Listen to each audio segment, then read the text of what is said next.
Kanchipuram Vakula silks నాణ్యత మా ప్రాధాన్యత. మదీనాగూడ, మియాపూర్, హైదరాబాద్ లో త్వరలో శుభారంభం.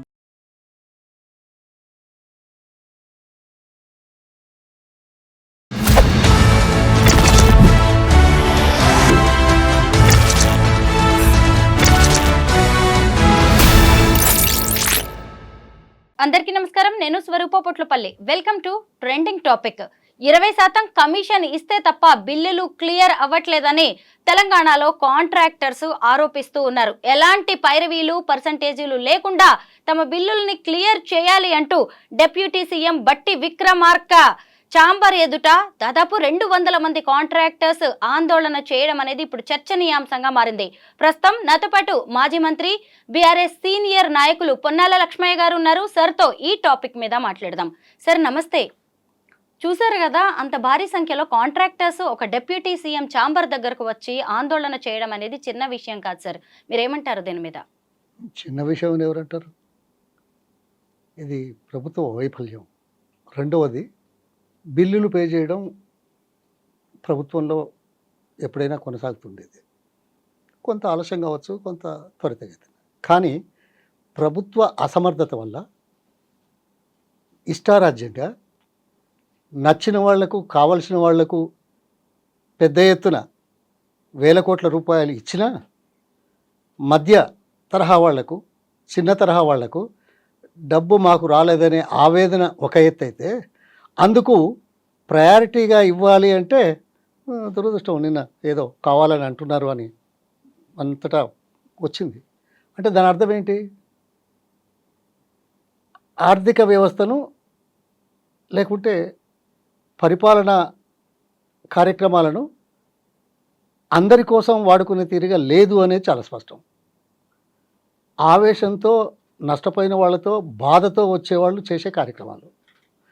కానీ అదే మీ దగ్గరి వాళ్ళు, మీకు కావాల్సిన వాళ్ళు, ఇంకా పెద్ద మొత్తాలు తీసుకోవలసి వచ్చినప్పుడు తీసుకున్న వాళ్ళు, వాళ్ళందరికీ ఎన్నికల ప్రభుత్వం రాగానే రైతు బంధును పక్కన పెట్టి, రైతు బంధు ఎన్నికల ఇది కోడ్ వచ్చిందని ఇవ్వకుండా 7,500 కోట్లను మీరు ఎవరికి ఇచ్చారో ఒక వైట్ పేపర్ ఇస్తారా? ఈ వైట్ పేపర్ ఇస్తే ఇటువంటివి రాకుండా ఉంటాయి. ఎందుకంటే మీరు అందరినీ సమదృష్టితో, సీనియారిటీ ప్రకారం డబ్బులు వస్తాయనే నమ్మకాన్ని కలిగించే విధంగా చేస్తే ఇటువంటివి రావు. 15 నెలలు అయిపోయింది.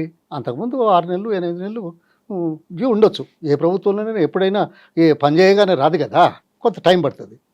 ఆ టైము ఏదైనా గీత దాటితే, ఏదైనా ఓపిక నశిస్తే, ఓపికకు పరీక్ష పెడితే వచ్చే ప్రమాదాలు, యథార్థాలు ఇవే. అందుకోసం మొదలు వాళ్లకు డబ్బులు అందజేయడం మన ధర్మం, చాలా రోజులైంది అనేది ఒక సమస్య. రెండవది, మీ చెల్లింపులు ఎలా ఉన్నాయో ఒక వైట్ పేపర్ ఇవ్వండి. ఎవరి బిల్లులు ఎప్పుడు ఇచ్చారో, ఎందుకు ఇచ్చారో, మిగతాయి ఆ పరిగణలోకి ఎందుకు తీసుకోలేదో చూసి అర్థం చేసుకునే అవకాశం ఉంటుంది. అది నేను అనేది. అక్కడే పొరపాటు జరుగుతుంది. ఇష్టారాజ్యంగా చేస్తున్నారు. ఇష్టారాజ్యంగా చేస్తే ఇలాగే ఉంటుంది. మిగతా వాళ్ళు కష్టమో, నష్టమో, ఆవేదనతోటో, అవసరానికో 20% ఇస్తే కానీ రావట్లేదని 20% ఇచ్చి తీసుకుని దొంగచాటున ఇచ్చి తీసుకునే వాళ్ళకు కూడా ఇస్తారు మీరు. నాకు తెలుసు అది. అంటే ఒక పద్ధతి ప్రకారంగా, ఒక పరిపాలన లోపల భేదభావాలు లేకుండా, వ్యత్యాసాలు లేకుండా అందరినీ సమదృష్టితో చేసి సమస్యలు వచ్చినప్పుడు మనం వాళ్ళని కాన్ఫిడెన్స్లో తీసుకోవాల్సి వస్తుంది. అయ్యా సరే, ఇప్పుడు సమస్యలు ఎందుకు వస్తున్నాయి? ఆదాయం తగ్గుతున్నది, రిజిస్ట్రేషన్లు తగ్గుతున్నాయి, మళ్ళీ మీది నుంచేమో కథలు చెప్తారు. మరి ఇవన్నీ ఉన్నవాళ్ళు మా ఆర్థిక పరిస్థితుల గురించి ఇప్పుడు కళ్ళు తెరిచారా? ఏదో మాట్లాడుతున్నారు. ఇప్పుడు ఇవ్వలేక, లేకుంటే ఇంకేదో చేస్తూ ఉంటే అది ఇది అంటారు. అది మీకు తెలుసు. అది ఇది కథ. ప్రజల ముందుకు వెళ్ళినప్పుడు, ప్రభుత్వం వచ్చే ముందు మీకు రాష్ట్ర ఆర్థిక స్థితిగతుల మీద కానీ, అవసరాల మీద కానీ, బిల్లుల గురించి కానీ మీకు తెలియదా? అక్కడే పొరపాటు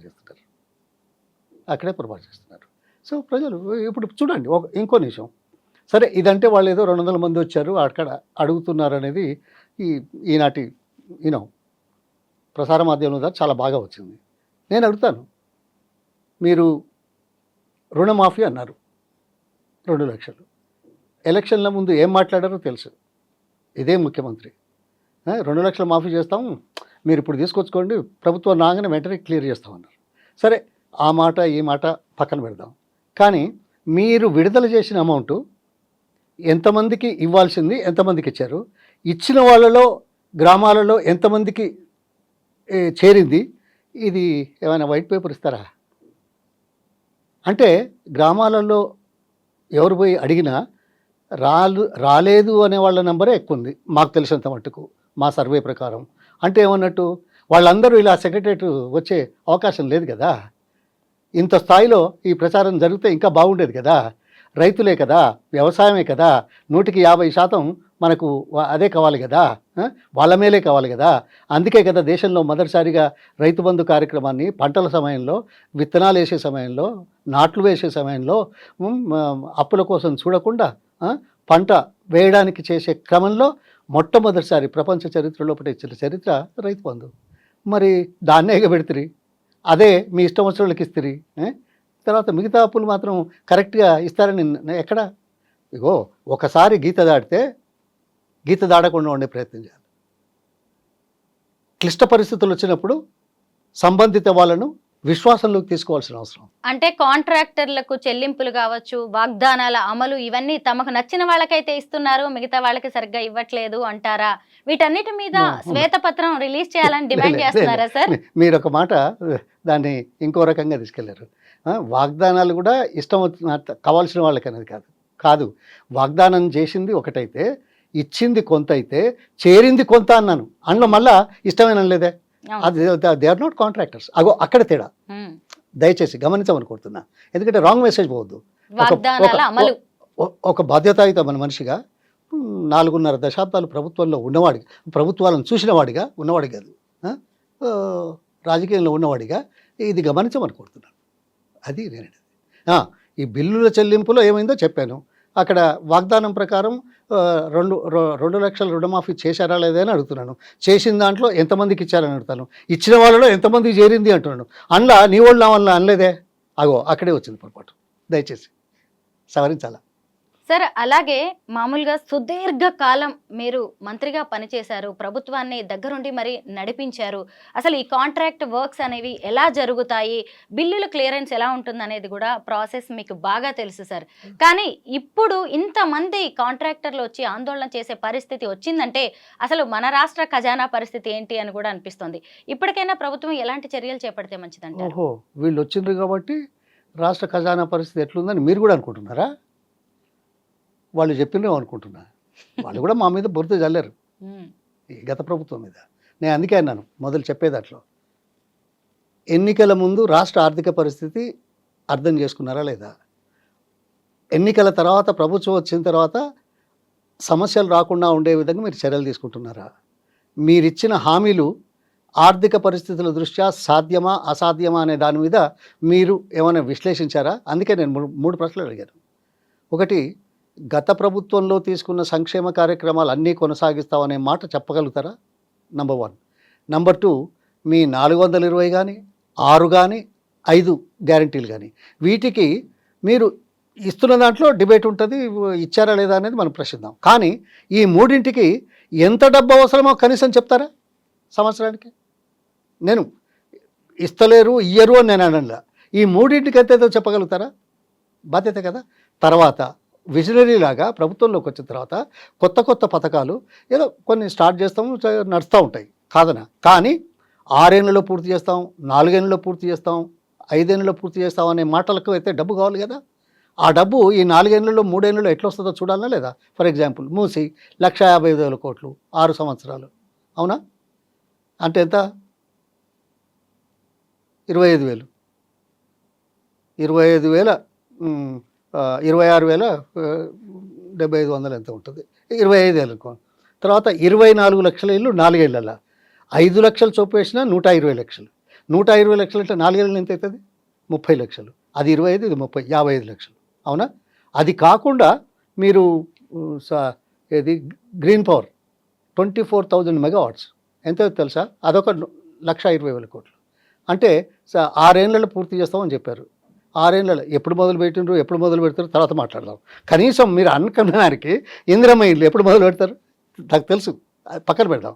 కానీ ఈ 24,000 మెగావాట్లకు ఎంత అవుతుంది? 1,20,000 కోట్లు. అంటే 6 ఏళ్ళ కంటే మళ్ళీ అది కూడా అంతే కదా, 20,000 కోట్లు. 25,000 కోట్లు, 30 కోట్లు, 20 కోట్లు ఎంత అయిందమ్మా? 75,000 కోట్లు. ఈ 75,000 కోట్లు ఈ 4 ఏళ్లలో, ఈ 5 ఏళ్లలో, ఈ పరిపాలనా కాలంలో చేస్తామని మీరు చెప్పింది నమ్మశక్యమా? ఓకే, ఇది 75,000 కోట్లు. ఈ వీటికి ఎంత అవుతుందో చెప్పట్లేదు. గతంలో ఇచ్చిన సంక్షేమ కార్యక్రమాలకు అదనంగా ఇస్తామని చెప్పారు, కానీ అవి మొత్తం కొనసాగిస్తారా లేదా చెప్తే బాగుంటుంది కదా. డీటెయిల్స్లోకి పోతే బట్టలు ఇప్పినట్టు అవుతుంది. అవునా కదా? అందుకోసం అదే కాకుండా ఇప్పుడు మళ్ళీ 4th సిటీ ఇమీడియట్గా చేస్తామంటారు. మరో 16,000 ఎకరాలు తీసుకుందాం అంటున్నారు. సరే, ఎంత అవుతుందో ఒకసారి లెక్క చూస్తే బాగుంటుంది. 14,000 ఎకరాలు సార్. లేదు, దానికి కూడా కొన్ని వేల అదే 14,000. ఓకే, మీరు అన్నట్టు ఇంకా 2,000 తగ్గించండి. గతంలో ఉన్నది 14 అనుకున్నా, ఇప్పుడు కొత్తగా 16 అని అనుకుంటున్నా. గతంలో 16 ఉన్నాయి, ఇప్పుడు 14 కావాలా? ఈ 14,000 ఎకరాలకు ఎంత అవుతుందమ్మా ఎకరానికి? మీరు కూడా ఇక్కడ ఉన్నవాళ్ళే కదా, ఎకరానికి ఎంత ఇస్తారు? మీకు ఏమైనా ఐడియా ఉందా? లేదు సార్. దేనికి ఎంత రేటు ఇప్పుడు అసలు? ₹1,00,000 వస్తుందా? 5 లక్షలకు వస్తుందా? 10 లక్షలకు వస్తుందా? ఎంత వస్తుందో చూసి తీసుకోదలుచుకుంటే ఓకే, తీస్తున్నారు, మంచిదే. మరి అంత డబ్బు ఈ సంవత్సరానికి 75,000 కోట్లు ఇది అదనంగా అయితే, ఇది కూడా అందులో యాడ్ చేస్తే ఎంత అవుతుంది? ఎట్లా చేస్తారు? ప్రజలు నమ్మించేది అందుకే కదా, బొల్తా కొట్టించేది అందుకే కదా, మేమేదో గొప్ప చేస్తున్నామని ప్రచారం చేసుకోవడానికే కదా. 15 మాసాలు అయింది, ఎక్కడున్నాం మనం? మళ్ళీ మీది నుంచి రాష్ట్రం అప్పుల కుదేలైంది అనే మాట మాట్లాడతారు. మీరు అడుగుతారు, నాకు తెలుసు, అప్పులకు వీళ్ళకేమైనా ఇంకిత జ్ఞానం ఉందా? దేశంలో 29 రాష్ట్రాలు, దాదాపు 6-7 సెంట్రల్ అడ్మినిస్ట్రేటివ్ ప్రావిన్సెస్ ఉన్నాయి కదా, ప్రాంతాలు, దాదాపు 35 అనుకుందాం. 35లో మన రాష్ట్రం యొక్క ఆర్థిక పరిస్థితి ఏ స్థాయిలో ఉందో తెలుసా? నాకు తెలిసినంత వరకు 7వ స్థాయి, 8వ స్థాయిలో ఉంది. మిగతా అన్నీ ఇంకా కిందికి ఉన్నాయి. అదే కాకుండా మరి రాష్ట్ర సంపద ఎందుకు పెరుగుతుంది? ఇప్పుడు మోడర్న్ ఎకనామిక్స్లో ప్రపంచంలో అన్ని దేశాలలో అప్పు is part of development. Loan, debt. So debt to GDP ratio దేశాలది, రాష్ట్రాలది. తీస్తారా? వస్తారా చర్చకు? మీరు రాడు, మాకు తెలుసు. అడిగి బేకారు ఏదో పొన్నాల లక్ష్మి చర్చకు రమ్మనుడు అని రాసేందుకో లేకుంటే చూపించేందుకు అక్కడికి వస్తారా? రారు కదా. మేము పేపర్ పంపించండి, అడిగిన దానికి సమాధానము. ఆ మూడింటికి ఈ 4వ అంశం, దీనికి GDP to debt to GDP ratio తెలుసా? అమెరికా డెట్ టు జీడిపి ₹100 సంపద అయితే ఎంత? ₹120 అప్పు ఉంటుంది. జపాన్ది ₹100 సంపద సృష్టిస్తే ₹160 డెట్ ఉంటుంది, అప్పు ఉంటుంది. సరే, ఆ పరిస్థితులు వేరు, అది ఎందుకున్నది వేరు, మాట్లాడదామంటే మాట్లాడదాం. కానీ భారతదేశం యొక్క జీడిపి డెట్ ఎంత ఉన్నది? అంతకుముందు గతంలో 70 వరకు పెరిగింది. ఇప్పుడు ఈ ప్రభుత్వం వచ్చిన తర్వాత 87% వచ్చింది. అంటే ₹100 సంపద అయితే ₹87 అప్పు. అట్లాగే మన రాష్ట్రం ఎంతో తెలుసా? అన్ని రాష్ట్రాలకు తీస్తారా? దాదాపు 14 లక్షల కోట్ల రాష్ట్ర సంపద అయితే 4 లక్షల కోట్లు ఏదో ఉన్నది. అదంతా నాట్ ఈవెన్ 27%. ప్రపంచ దేశాలలో ఎలా ఉంది? దేశం ఎంత ఉంది? దేశం 87 అయితే మనది 27% కూడా లేదు. మీ మిగతా రాష్ట్రాలు అన్నిటికంటే మెరుగ్గా ఉంది. దీనికి సమాధానం ఏం చెప్తారు? ఏదో కళ్ళబొల్లి వాళ్ళు వచ్చారు కదా, లేదు అప్పుల పాలైంది, వడ్డీలు కడుతున్నాం, మాట్లాడిస్తే అయిపోతుంది. అంతకు తప్ప ఇంకేం లేదు. నేను అదే అన్నాను, పంటలు ఊరికిన పండుతాయా? 65 లక్షల టన్నుల నుంచి 3 కోట్ల టన్నుల వరకు. ప్రపంచంలో ఎక్కడైనా ఏ రాష్ట్రంలోనైనా ఎక్కడైనా ఇంత 10 ఏళ్లలో ఇంత అభివృద్ధి, అంటే ఇంత పంటలు పండించే అవకాశాలు కలిగినాయా? సాంకేతికత పెంచుకున్న దేశాలలో కూడా ఇంత మార్పు రాలేదే. ఇక్కడ ఎందుకు వచ్చింది? విజిలేస్తే ఈలగొడితే వచ్చిందా, స్లోగన్ ఇస్తే వచ్చిందా?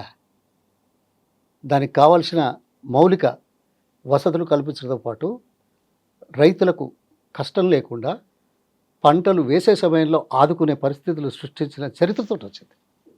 అది గమనించాలి, అది అర్థం చేసుకోవాలా. సరే, ప్రచారం దుష్ప్రచారం, తర్వాత ఒకరి మీద ఒకరు అనడం, వాళ్ళు అన్నారు కాబట్టి ఇది అనడం, ఇవాళ ఉన్న పరిస్థితుల్లో వాళ్ళు అన్నారు కదా మీరెందుకు అనరు అని అడిగేవాళ్ళు దీనికి ఏం సమాధానం చెప్తారు, ఇవన్నీ ఉంటాయి, కాదనేది కాదు. అందుకే ఎన్నికల ముందు ఎన్నికల తర్వాత ప్రభుత్వ పాలన లోపల మనం చెప్పిన దానికి, చేస్తామన్న దానికి, చేసేదానికి ఇది సమతూకం వేసి పరీక్షించి జనం ముందుకు వెళ్ళడానికి చేసే ప్రయత్నం చేయాలి. ఏదో దాటేసిపోతా ఉంటే గట్టిగా ఉంటుంది. మొత్తం మీద డిప్యూటీ సీఎం ఛాంబర్ ముందు 200 మంది కాంట్రాక్టర్స్ ధర్నా చేయడం అనేది ఒక కొత్త వివాదానికి, చర్చకైతే దారితీసినట్టుగా అయింది. ఇప్పటి వరకు కాంట్రాక్టర్లకు రిలీజ్ చేసిన బిల్లులు, అలాగే వాగ్దానాల అమలు మీద ఖచ్చితంగా శ్వేతపత్రం రిలీజ్ చేయాలని మాజీ మంత్రి పొన్నాల లక్ష్మయ్య గారు కోరుతున్నారు. Thank you so much sir.